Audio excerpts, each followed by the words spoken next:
This week marks a grim anniversary when the world discovered the tragedy of Bucha. I visited in July 2022 and spoke with some of those who survived. We will never forget that devastation. 3 years since the liberation of Bucha, Russia continues to wage war against Ukraine. I commend President Trump for breaking the deadlock, and I fully support the efforts undertaken by the US to bring this terrible war to a just and lasting end, as well as the efforts of the UK, France and others to contribute to ensuring a lasting peace when the time comes. NATO allies continue our support to Ukraine. In the first 3 months of this year, allies have already pledged more than 20 billion euros in security assistance for 2025. And our command in Wiesbaden continues to coordinate the delivery of security assistance and training for Ukraine. The threat we face from Russia remains, and Russia continues to work closely with China, Iran and North Korea in ways that not only harm Ukraine, but pose risks across the alliance and around the world. We see these and other actors working to destabilize our societies, with sabotage to undersea infrastructure, cyber attacks, assassination attempts, and more. We live in a dangerous world, and in the face of these and other challenges, we must build a stronger, a fairer and more lethal NATO. That's why ministers are here this week, to ensure we are aligned and actively working towards our common goal. We stand together, deploying and exercising to ensure we are ready and able. We are grateful to the men and women of our armed forces for the service they provide every day. And we were reminded of the risks of that service again this week, having tragically lost 4 brave American soldiers during training in Lithuania. We are profoundly grateful for their service. Our deepest condolences go to their families, friends, and fellow soldiers.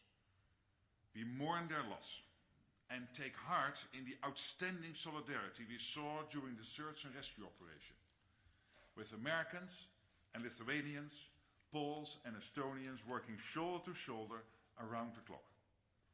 This is the true spirit of the alliance.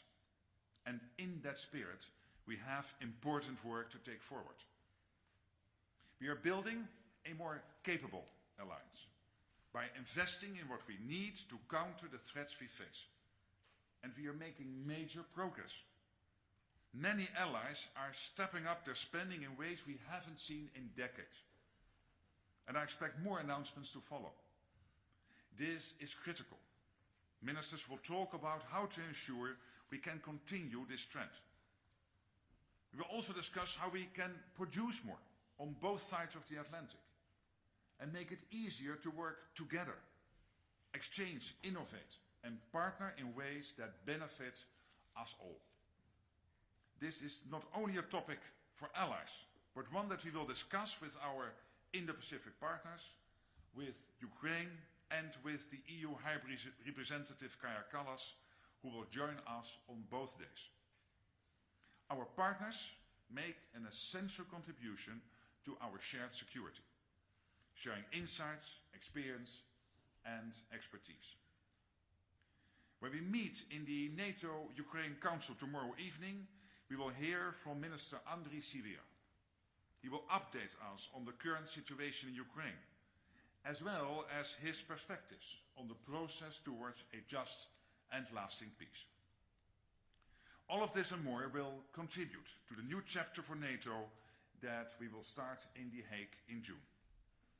Our priorities are clear. We are building a stronger, fairer, and more lethal alliance. That's what we need to secure our future. And with that, I'm ready to take your questions. All right. Let's start over here, second row, all the way on my left. Secretary General Andrew Gray from Reuters. As you know, the European Union has set itself the goal of being able to defend itself by 2030. Is that a realistic and wise target to set? Well, we are working together with the EU in a very close cooperation on the white paper, other issues. What we have to make sure of is that we can not only defend NATO territory today, but also in 5 years' time. And that means more spending, it means more defense production, that means for NATO that we will work on the standard setting, on the capabilities.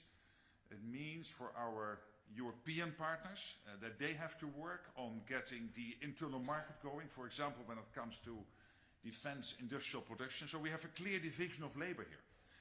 And I think that is very positive. All right, gentlemen in the fourth row in the center.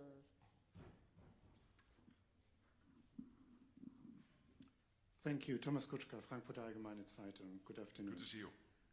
2 questions, please. The first one, the Washington Post published a story recently that refers to an internal guidance by the Pentagon that basically says everything needs to be prepared for a major war with China. And that also says that in the event that American troops are bound by such a war or the threat of such a war, Europe could not rely on troop reinforcements from the US. Which indications do you have for such scenarios? And what does it mean for the defense plans of the alliance? Question number 1. Question number 2, completely unrelated. Foreign ministers are meeting formally here, and they will meet informally in Antalya. At least that's the plan for now. With the arrest of the leading opposition politician, of hundreds of people protesting, among them, not among them, but additionally a Swedish journalist, do you think it's a good idea to be hosted by Turkey for such an informal meeting in May? Thank you. I think on your second question that is an important meeting, that it is important that it is informal, and Turkey has offered to host it. When it comes to your first question, clearly what we need to do is to make sure that we have everything it takes to defend our Euro-Atlantic area. And we also know that threats are manifold, also outside the Euro-Atlantic area. And that means that when it comes to the US, but also to other NATO allies, and for the alliance as a whole, that we have to be aware of what is happening in the Indo-Pacific. That's the reason why we have that close cooperation. And that will also mean that it is understandable also for the US that over time they want to focus more and more also on that part of the world. And it is only logical for the Europeans to step up even more. There are no plans to withdraw or whatever. We know that the US is completely committed to NATO. But I think it is in all our interest that we are able to keep this whole planet stable. For NATO to focus, of course, very much on our Euro-Atlantic area. But as I said, together with the US at 32, to be very much aware that the threats are not only limited to the Russians. We see the Chinese building up. We see what is happening in Iran. We see what is happening in North Korea. And that's why Japan, Korea, Australia, and New Zealand will join us. All right, blonde woman with the red glasses in the center. Beautiful glasses. Good description. Thank you, Alison. Irina Sommer, news agency Interfax, Ukraine. Next week here in NATO HQ, the meeting of the coalition of buildings will take place. So my question is for you, Secretary General, what kind of role do you see for NATO playing in this coalition? Is it only to provide the facilities for meeting, or it can be something more? Thank you. Well, I've myself been participating in some of these meetings in London and twice in Paris. Because I'm traveling next week, the Deputy Secretary General will participate in a meeting here. And we are there to advise, but also to hint at the implications of certain plans and what that means for the defense of NATO territory. So that is important. So we are there in an advisory role and also very much explaining the implications of decisions will they be taken. All right, and then just in front of Irina, the gentleman in the blue suit.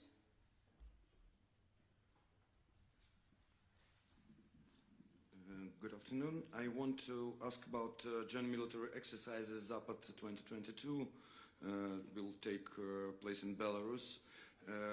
Our sources in Belarusian army say that for this exercises, system Oreshnik and tactical nuclear weapons will be sent to Belarus from Russia, and they say that nuclear weapons are not yet in Belarus. Do you see nuclear weapon in Belarus, and or they are not still there? Is the risk that the Russian army will stay in Belarus after the exercises like it was in winter 2022? I have no information to share with you on that. We know that these type of exercises take place regularly, but you are asking some more specific questions concerning those exercises, and I have no new information to share at this moment. All right. Let's see. The gentleman in the brown jacket here. This is Mohammed al-Ittihad, United Arab Emirates. With the fresh Houthi attacks in the Red Sea and concerns of the re-emergence of ISIS in the region, how does NATO assess these emerging threats, and how does NATO work with its southern partners, including the UAE, to face such threats? Thank you. Now, of course, we work together in the anti-Daesh coalition, which was hosted here the last time, I think it was in December last year. Then, of course, as NATO, we are active in Iraq, helping Iraq to build up its own armed forces and also their own Justice Department and the security forces in Iraq through the NATO mission in Iraq. And we have a close cooperation with many of our partners in the southern neighborhood. We had a very successful meeting of the North Atlantic Council with 7 ambassadors from Algeria and Egypt and other countries, and Mauritania and others only, I think it was 2 or 3 weeks ago. So we follow that closely, and obviously it's outside NATO territory, but of course there is a clear interest. All right. Gentleman here in the sweater. Secretary Generally, the President, you've been talking about Putin and about Russia. Western Balkans are again in focus. I'm Ken Josic from Oslobođenje, Sarajevo. The President of Republika Srpska, Milorad Dodik, recently, a few days ago, met with Russian President Vladimir Putin. Given that an arrest warrant has been issued for Dodik in Bosnia and Herzegovina with an international warrant pending Interpol's decision, how does NATO view this meeting in the context of regional stability? And second question, additionally, how do you assess Dodik's stated position that police of Republika Srpska would prevent his arrest in Bosnia and Herzegovina? Well, clearly it's up in the first place to the Bosnian and Herzegovina presidency, the 3-member presidency, to take charge of the country. As I explained to them again when I visited now 3 weeks ago, I know some of them are somewhat irritated with the role of the High Representative, Mr. Schmid, and of course other aspects of the Dayton Agreement. But in the end, if they take control of the country, the 3 of them, then they really rule the country. And that is my urge. For NATO, I have made very clear we cannot accept a security vacuum in Bosnia and Herzegovina. We don't want any destabilization there. And of course, when it comes to Dodik, the President of Republika Srpska, and all the court orders and everything happening there, we expect him to basically accept when the independent judiciary is ruling, that he accepts that and that he then behaves accordingly. All right. Gentleman in the 4th row here. Gabriel Dominguez from the Japan Times newspaper in Tokyo. There will be a meeting between the North Atlantic Council and the Indo-Pacific 4 countries tomorrow. Could you tell us what topics will be on the agenda and what new ways are being considered to deepen cooperation between NATO and these countries? Yeah, it's a very good question, and I'm really looking forward to that meeting and also to my bilateral meeting with the Japanese foreign minister. And this is important because we cannot look at NATO territory in isolation. We know that all these theaters, the Indo-Pacific, the Euro-Atlantic, what is happening in the Middle East, this is all getting more and more interconnected. Look at what is happening in Ukraine. with North Korea, China and Iran getting more and more involved.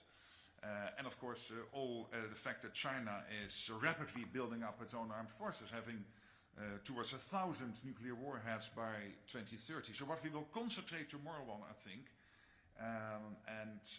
no, I expect even, is that we will deepen the cooperation. We will make it more and more and more practical. That means working together on issues like defense, industrial cooperation, exchanging experiences and views, etc. We are learning a lot now from this terrible war in Ukraine. Capturing those lessons through JTEC, the Joint Analysis Center now opened in Poland, which is a joint Ukraine-NATO initiative. We have to make sure when we work with the Indo-Pacific Four partners that we capture those lessons, that we learn from them, including Australia and New Zealand, but of course also Korea and Japan.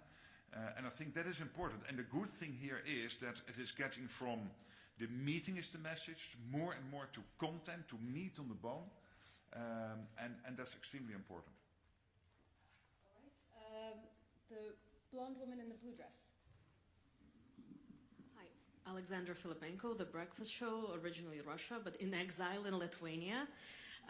For the sake of international security, who should control Greenland? Denmark is, of course, not controlling Greenland, but it is part of Denmark. In the sense of being part of the Kingdom of Denmark, I should say. It is an independent territory, but part of the Kingdom of Denmark. But of course, your question has to do with this whole issue of how to defend the Arctic, the high north. And this is not only Denmark through Greenland. This is also Iceland, Norway, Finland, Sweden, and Canada, and the United States. 7 NATO allies, the 8th country being Russia, but the other 7 all being in NATO, and we are working more and more closely together because we know what is happening there. We know that the Chinese are making use of the sea lanes opening up. We know that the Russians are more and more arming that part of the world. We know that we have an issue, for example, a very practical issue, that we do not have enough icebreakers. It seems a detail, but it is not. It is important. And on all of this, we are working more and more closely together, NATO getting more and more involved. And I think that is very important. All right, the gentleman in the 4th row, white shirt. Thank you very much, Rickard Husu, Finnish national broadcaster YLE. My question is on defense spending. This week, the Finnish government announced that it will increase national defense spending to 3% by 2029. What's your view on this decision? Do you expect similar pledges already before The Hague? Would it be beneficial? And additionally, Finland has also decided to withdraw from the treaty against landmines. What is the broader significance on this for NATO's defense, as also the Baltics and Poland has made similar decisions? Yeah. Thank you. So when it comes to the Ottawa Agreement, that obviously is for individual allies to decide on, so I should not comment. I took note of that, but I'm extremely happy, of course, with the extra spending Finland has pledged. I think even if you figure in the cost of conscription in Finland, it brings you up to 3.5% by 2029, if I'm correctly informed. So it is really a surge. And we see this all over NATO now. Look what Germany is doing, opening up $500 billion extra in defense spending. The Europeans coming up with 800 billion extra. Finland, indeed, but also the announcements by Denmark, by Sweden, by the Czech Republic, by so many others. I mean, I'm now forgetting probably 1 or 2, so sorry for that. But also that many countries who are not yet at 2% are more and more getting to a place where they want to commit to 2%, potentially even before the summit in The Hague. All these rumors are now floating around. And I think this is really a surge. Already we have seen defense spending on aggregate since 2017 in Canada and the European part of NATO going up by 700 billion. But the last couple of months, the numbers coming in it's really staggering. It is impressive. And it is needed because we have this Russian threat. We have the Chinese build-up. We have this connection with North Korea and Iran. So we have to defend ourselves. And we can defend ourselves now. But if this surge would not have happened, and hopefully will continue to happen, we could not defend ourselves in 5 years. And that is why this is so much needed. Thanks. Terry. Keir, sorry. Yes, hi. Terry Schultz with NPR today. I was touched that you began the press conference by mentioning Bucha. And your predecessor visited Bucha and said that what happened there was basically an unspeakable crime and that those responsible should be brought to justice. Since then, the U.S., which was contributing personnel and funding to investigations into Russian war crimes, alleged Russian war crimes like in Bucha, they've withdrawn that funding and that personnel. What is your position on that? Do you also believe that those responsible for these atrocities must be brought to justice, that there must be accountability for these crimes to have a Europe that is stable in the future, that these cannot be, these crimes must be accounted for? And would you like to see the U.S. continue supporting that effort? Well, obviously, those who are responsible for Bucha and for so many other crimes have to be brought to justice, yes. But when it comes to the other part of the question, our focus now has to be on making sure that we can end this war in a way that Putin will never ever try again to capture 1 square mile or kilometer of Ukraine or of a part of NATO territory. And that a ceasefire / a peace deal in Ukraine will be lasting, will be enduring. That has to be our main focus at the moment. So I'm not going to comment on every policy decision within every ally every day. That's impossible for me. But your general question, absolutely yes, we have to bring those responsible to justice. And we have to really focus on making sure that this war ends in a way that, again, as I said, it will never happen again. All right, and just behind Terry, Max. Thanks a lot, Secretary General. Donald Trump is about to announce tariffs that will hit both foe and friend of the US. I don't want you to comment specifically on the tariffs that are coming, but are you afraid that this sort of trade war that it could spark will have an impact and undermine the alliance? Well, you know, the alliance is laser focused on making sure that we can defend our NATO territory. And there are increasing threats from the Russians, from others. That's what we are focusing on. And that means that when it comes to fiscal policy, when it comes to, for example, this whole issue of imposing of tariffs, this is really a matter for national governments. And you rightly assumed that I was not going to comment. All right, down here in the center, third row.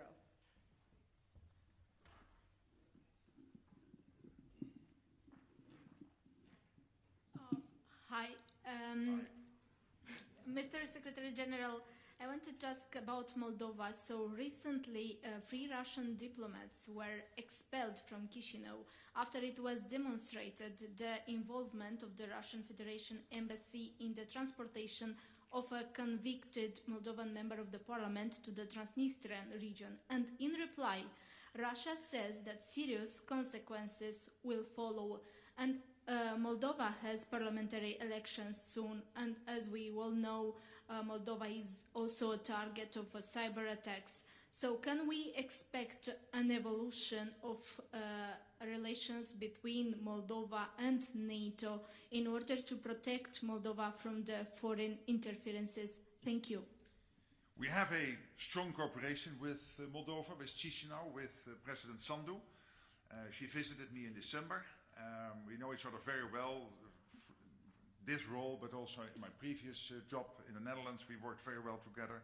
And obviously, wherever we can help, and we do a lot together, but whatever we can do more of, we will do so. It's not always wise for me to tell you everything, keep our enemies a bit guessing, but you can be assured there is a close cooperation. All right, and just behind her, the gentleman in the fourth row. Thank you for the floor. Dmytro Shkurko, National News Agency of Ukraine. Secretary General, Russia officially denied the US proposals for ceasefire in Ukraine, saying that it does not meet the core Russian demands. But we all remember that the core Russian demands are just withdrawal of NATO troops to the borders of 1997. Why, just curious, what kind of response could be here from NATO side? Thank you. Listen, you will hear many crazy things coming out of Putin and out of Russia, including their demands for a peace deal and whatever. I would not take it all too seriously. Of course, we have to look into it always and have to react to it, but I mean, this is also how he tries to negotiate. And I am, as I said, I commend President Trump for breaking the deadlock, for getting the discussion going, for getting this initial 30-day ceasefire on the energy infrastructure, steps taken on the Black Sea. Of course, we hope for more, and I know that the American administration is working day and night to get it done. We are getting updates, being informed, etc. And then it is important on the European side that countries like the UK and France are thinking about the situation post a ceasefire/a peace deal. But you know, if I would comment on every media outing of Putin, particularly when it comes to what the Americans try to establish in terms of a ceasefire and a peace deal, it's not helpful. But you will hear many strange things coming out of Moscow. All right, the woman just two away from, yes. Thank you. The woman is Alexandra von Nam with DW.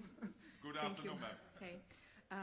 Yesterday, Serbia and the NATO ally Hungary signed a new defense cooperation agreement.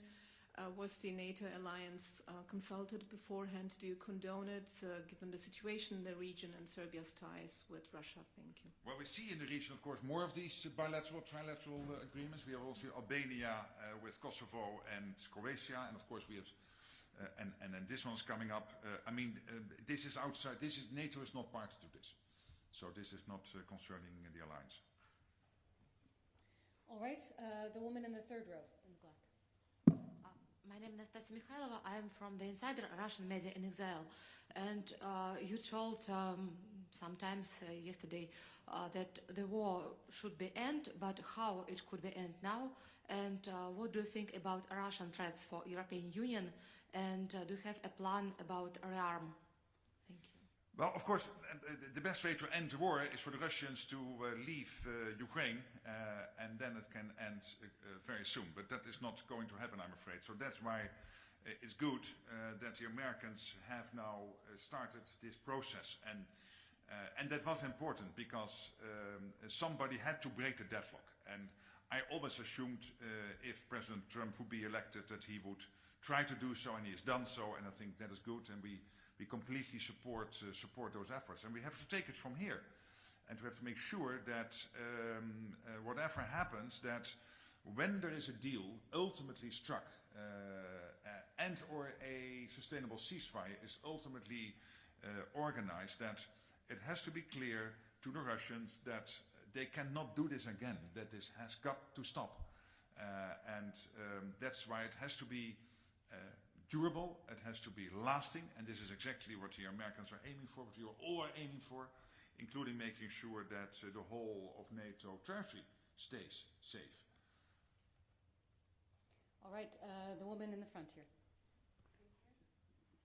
It's Nita Dobroshi from Koha, Kosovo. During your recent visit to Kosovo, you mentioned the possibility that NATO's potential engagement in Ukraine could lead to discussions about its presence in Balkans. Given the region's fragile situation, security situation, highlighted by attacks in KFOR troops in 2023 and Banska and Iberlepens attacks 1 year later, approximately, what implications could this have to regional security in general and for Kosovo in particular?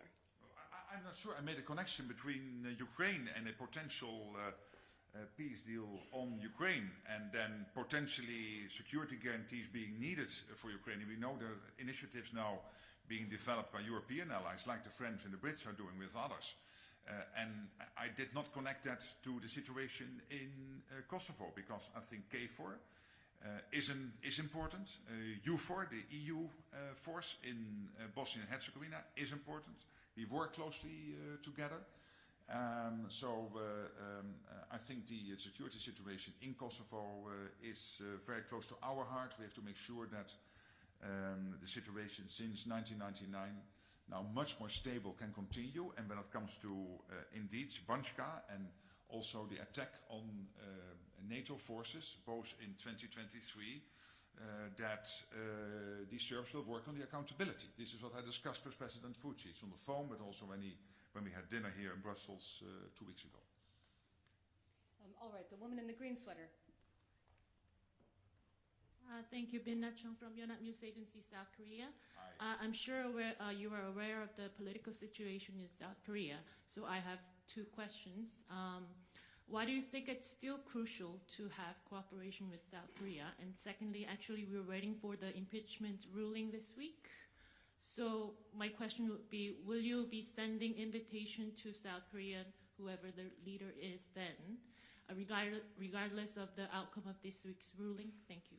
Well, of course, the judicial process within the Republic of Korea is very much to the Republic of Korea. I can only respect whatever outcome there will be.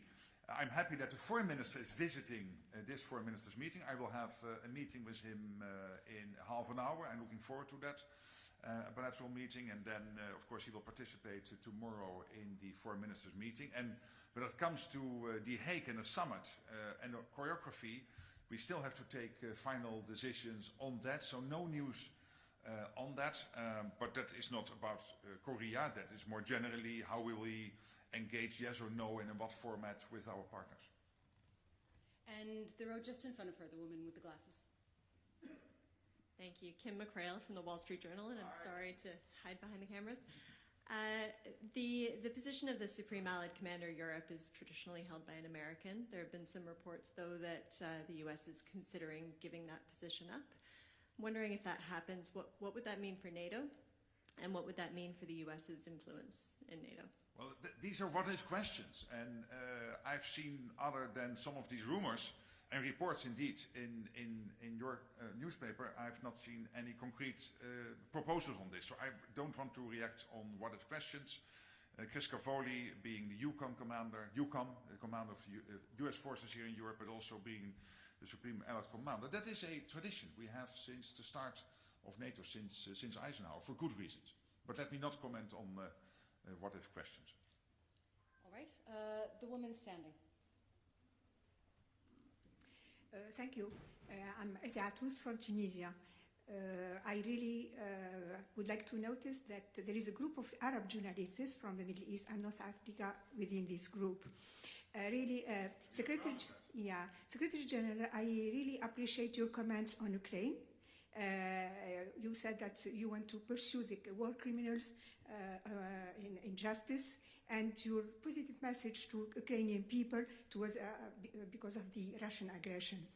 Knowing that tomorrow Gaza might be on the agenda, so are you concerned about the situation in Gaza? Is there any single step to stop the bloodshed, to save children in Gaza, to stop the killing, the daily killing and the starvation of people there under the eyes of the world? Thank you. Of course, we are following the situation in the Middle East, and particularly in Gaza and Lebanon, and your question is very much to Gaza. We follow that very closely. At the same time, this is a question which is really being addressed at the level of the individual allies. They are navigating the crisis, so there's no role for NATO here. When it comes to NATO and the close cooperation with the southern neighborhood, including with Tunisia and other countries, Algeria and Morocco and Mauritania and Egypt and Israel and others, this is about security cooperation. How can we help each other? How can some, like in Mauritania or by the way, Jordan, a very important partner there, like we're doing in Iraq. How can NATO help to make sure that we apply our knowledge to help these countries to build up their own armed forces, their own security forces, etc. But when it comes to Gaza itself and the situation there, it's up to individual allies to navigate that situation. All right. I know that we'll have more questions than we have time to answer, but we do have a few more minutes. So let's come to the woman in blue here on the aisle. Hi, good afternoon. Isabel Schäfers, German TV ZDF. I have a question on defense spending. We know that Donald Trump wants 5%, but only for the allies, not for the US. On this special topic, but also more general, do the European allies need to do basically everything that the US requests now in order to keep the US within NATO? First of all, as I said, let's celebrate the fact that we have added in aggregate by now several hundred billion since 2017, and that the last couple of months, including your country, I mean, you guys are leading the way, the Germans, the $500 billion extra in defense spending is staggering.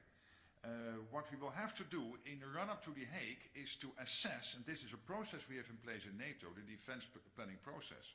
We have to assess exactly what are the targets we need to achieve. Based on those targets, which gaps do we have? We have already identified a few.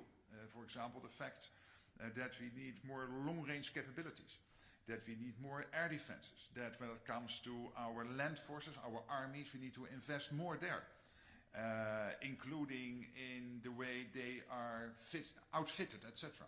So on all these issues, and logistics, and command and control, etc. So there will, when you look at the aggregate number, and it is not finalized yet, we will finalize that whole process early June with the defense ministers, you can assume that, as I said before, that you will have to spend considerably north of 3% to reach these targets, to close the gaps, to make sure that we can keep ourselves safe in this part of Europe. And that is driving us at the moment. But whilst we are working on those targets, we see these staggering amounts of money coming in, and that is important. It means that Europeans are stepping up, and that's crucial because of the threats from Russia and the increasing threats from China, but also around North Korea. All right, staying in the same row, the woman in green. Hi, I'm here. Sorry, yeah. Hi, goedemiddag. Lisa Hesselund from Danish TV2. I would like to return to the question regarding Greenland. Yes. I hear your point on the necessity to have a larger presence in the Arctic, but we have a situation where one NATO ally is threatening another NATO ally with taking control of its territory. So my question is, why won't you go into that discussion? Why is that? And also, isn't there a credibility problem here when we have this situation, we have these threats, and you won't distance yourself as Secretary General to these threats? Normally, we also hear similar things coming out of Russia, but why don't you want to go into this specific debate? Thank you. Because what I want to do is to have us focus on the issue at hand. And the issue at hand here is the defense of the Arctic, and that is much broader than Greenland. Of course, Greenland is part of the Arctic, but as I said, Denmark, through Greenland, is one of the 7 countries, the US itself, Canada, Iceland, Norway, Finland, Sweden. They are all part of the High North, and we have some serious issues to address. With the Chinese using the sea lanes, with the Russians rearming the region. And I want us to concentrate on that issue and be very much focused on this, because there is a real issue there, which goes really beyond Greenland, only Greenland. Of course, Greenland being important, but it is in conjunction with the other 6. All right, I think we've got time perhaps for one more. The gentleman here in the front. 2 more, yes. Darko Čačić, BETA News Agency from Serbia. Secretary General, you said that NATO is not part of bilateral agreement. View the recent agreement between Croatia, Albania and Kosovo, which has sparked strong reactions from Serbia, particularly President Vučić. President Vučić claimed that it means opening an arms race in the Balkans. Given that Croatia and Albania are NATO member states, what implications does that agreement have on regional security and stability? Well, of course, the stability and the situation in the Western Balkans is very much a concern. That is why NATO is present in both Kosovo and also in Bosnia and Herzegovina. And of course, we have 5 allies, Montenegro, North Macedonia, Albania, Croatia and Slovenia on the Western Balkans. And we are working very closely together. But please understand that for me as Secretary General, I should refrain a little bit from commenting on every development in every part of the world, including on the Western Balkans. This is really for individual allies to decide. There are many more of these bilateral and trilateral agreements between allies. I know that, for example, the Netherlands and Belgium are working together on many issues. And of course that is different from what you are addressing here, I know, and you are addressing an important subject, but still I think I should not comment myself. All right, you said one final question? All right, one final question. Gentleman in the blue here. Mr. Glasses. No. Thank you. No, and then okay. Thank you. Thank you. Barzan, a reporter from Kurdistan 24.